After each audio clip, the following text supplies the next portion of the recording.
It's ironic that I'm the last speaker to go today, and I'm going to be preaching out of one verse in John chapter 19. John chapter 19, and the verse is verse 30. When Jesus therefore had received the vinegar, he said, "It is finished." And he bowed his head, and he gave up the ghost. Now, I am from Kentucky. So for those of you who are not from Kentucky, I'm from Kentucky. I'm not from Louisville, Kentucky. Matter of fact, when I come to Louisville, Kentucky and visit, or I'm around my friends or something, then someone else will see me and they'll be like, "Where are you from?" And I'll say, "Well, I'm from Kentucky. Where are you from?" And they'll say, "Well, I'm from Louisville." So apparently Louisville and Kentucky aren't the same place. But anyway, being in western Kentucky where I grew up, something that binds all Kentuckians together, not Louisvilleans, but my girlfriend goes to Louisville, by the way, so she doesn't fall into this category.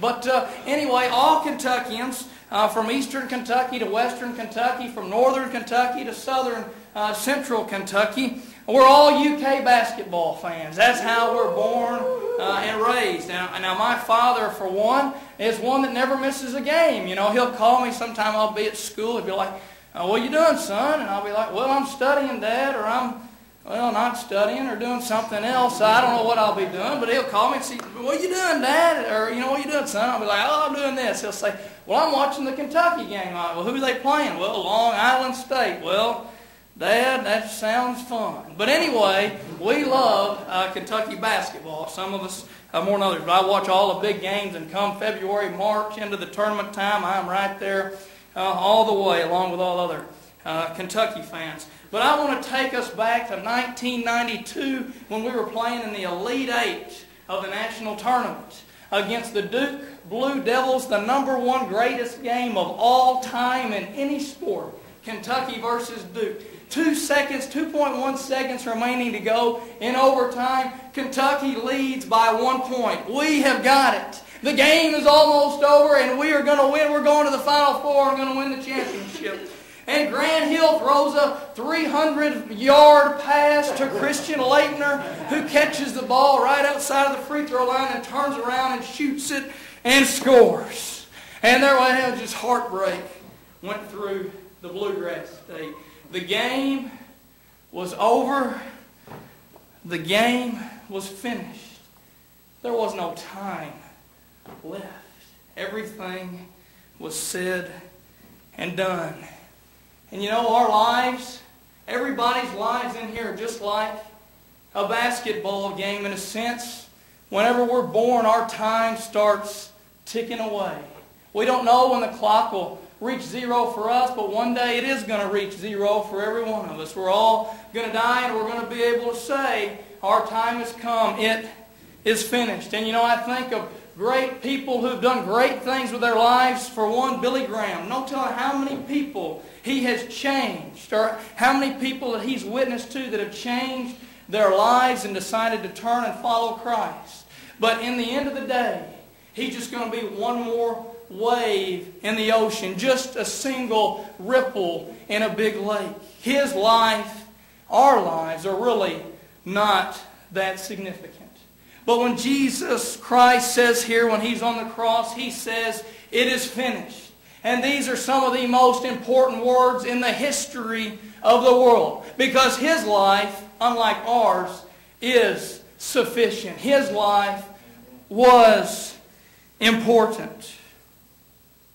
We refer to the time period. There was a movie a few years ago that was released called The Passion of the Christ. We refer to the time period of Jesus whenever He is going through the trial and being crucified as the time of passion, or the passion of the Christ.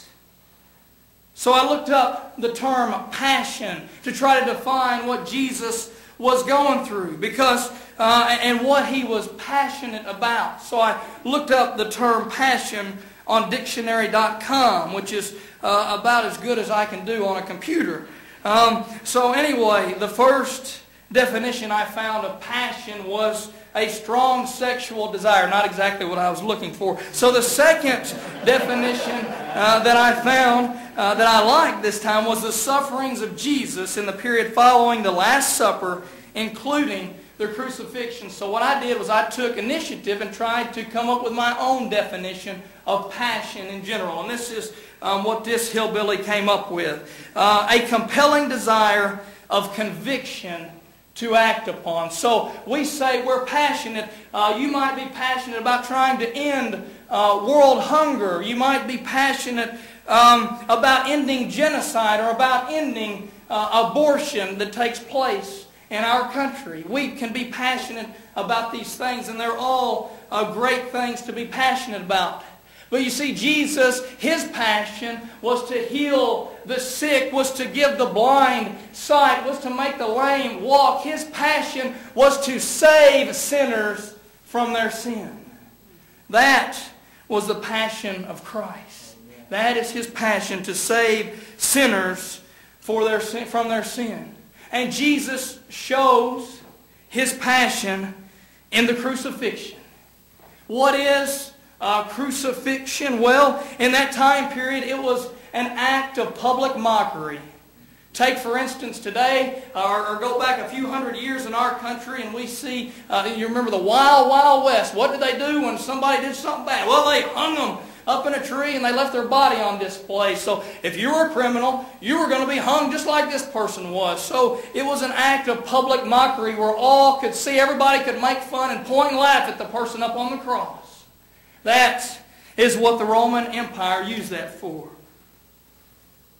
Crucifixion was a type of political punishment, usually designed and given to those of low status. Most people that were crucified, they took their bodies down after they were crucified and threw them in a big pile of dead bodies, and they just burned the bodies. Most people that were crucified did not go to a tomb, were not buried. They were all, most of the time, were very low status people.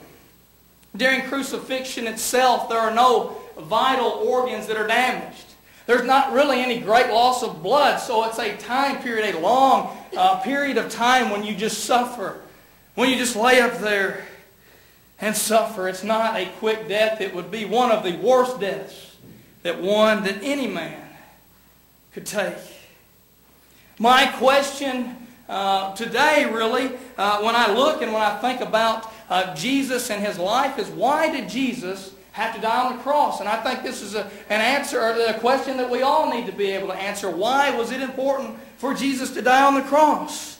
Because on 3 different occasions, Pilate said, well, this man's innocent. I found no fault in this man.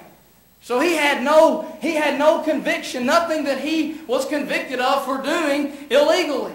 When the Pharisees brought him before Pilate, they said, well, he's misleading this nation, and he's telling people not to pay their taxes, and he's claiming to be Caesar himself. Pilate says, well, there's nothing wrong with him. I don't see anything wrong with that. He's just a little goofy, you know. I'm not going to convict him for that. Herod finds no fault in him. You know, in the country we live in, we're innocent until we're proven guilty. But see, Jesus was found to be innocent, but He was still sent to the cross. Why is that? You know, Jesus foretells His passion, like we looked at a few minutes ago, that I've seen several times in these last few days. He foretells of His passion. He foretells of the time when He will be crucified. Jesus makes the comment, just as Moses lifted up the serpent, so shall the Son of Man be lifted up. Jesus knew early on that He would die. Jesus knew that He would be crucified. But why?